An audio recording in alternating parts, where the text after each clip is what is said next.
I run these parks. I own these benches, and if you ain't paying rent here, I don't want to see your face here. You stole my place. I have the right to steal from you. I made this song. I learned how to transform my pain into music.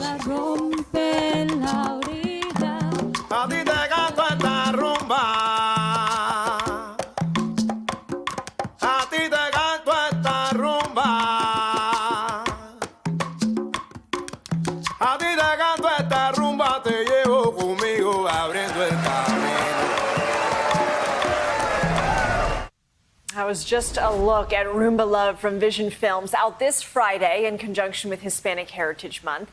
Its premise, a Cuban-American singer moves from Havana to New York City with nothing, all to make it in the Big Apple. Its goal, to break and reshape Latino stereotypes in film. Joining me right now is filmmaker and lead actor Guillermo and producer and actress Zair Montes. Good morning to both of you, and thank you so much for joining us this morning. You know, Guillermo, the film here is to celebrate Hispanic heritage through its message and through those behind the scenes who brought it to life. What is the message that you all are trying to convey, and how does it help reshape stereotypes?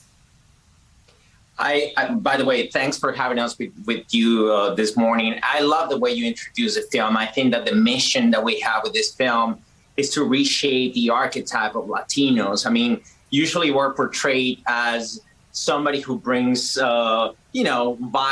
We have seen so many characters of narcos and, violent people crossing border. And this is a story of music. This is a story of somebody, as you explained before, somebody who comes from La Habana to New York with nothing else but his dreams and his vision and his passion for music and a very important promise that he has to achieve.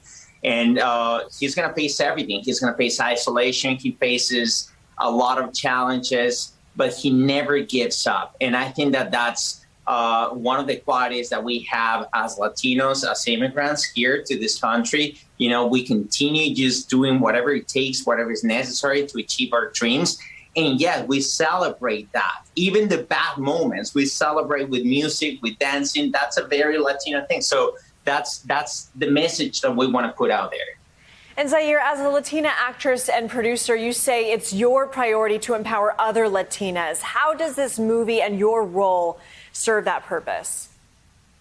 Yeah, well, as Guillermo was saying, like Latinos in general, and of course, to a bigger extent, Latinas have, this, we have been labeled a lot of times, and sometimes we don't get to do things in the big scale, like producing, like being CEOs, dare to dream about something different than whatever it's set out for us. So I really want with this movie to show and to prove that we can do as much as we want and that we can make our dreams come true, whether it is being an actress or a producer or a CEO or an artist or whatever we want.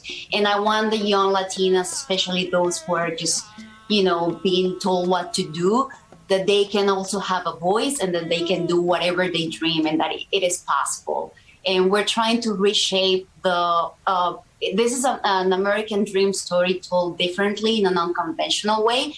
And what we want to tell everybody is that they can do whatever they want if they dream big, if they work hard, and if they believe in that.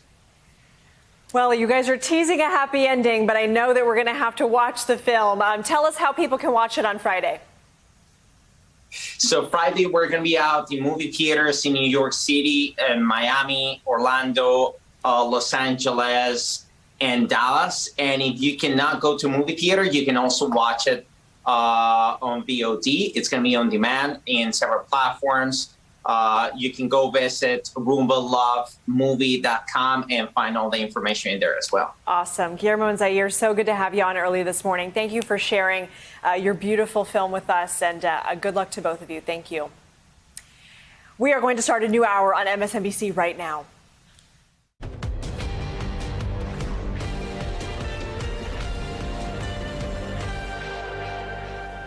First up on MSNBC, booster confusion. Health experts divided on the Biden administration's plan as a CDC panel prepares to make a big decision on a third dose this week. Plus, we need the administration, Secretary Mayorkas, the vice president, and the president to call this what it is. This is a crisis. the number of Haitian migrants crowding at the Texas border growing by the hour. Details on the massive deportation effort that gets underway today in order to deter other border crossers. Switching parties for one New Hampshire lawmaker, an anti-vaccine mandate protest hosted by state Republicans was just the last straw. We'll speak to him about why he left the GOP and whether this is the start of a new trend. Plus, I want people to do everything we can. I need her to come home. still no word on the whereabouts of Gabby Petito as authorities expand their search for both her and her now missing fiancé. Good morning, everybody. It is Sunday, September 19th. I'm Lindsay Reiser. And I'm Candace Gibson near Cape Canaveral, Florida, where we saw that successful splashdown overnight of those 4 people who have really inspired many to be astronauts and really to know that the sky really is not the limit for all of them. We're going to tell you what's next for them and exactly how they celebrated once they got out of that capsule coming up. Quite the tease. All right. Thanks, Candace. We're going to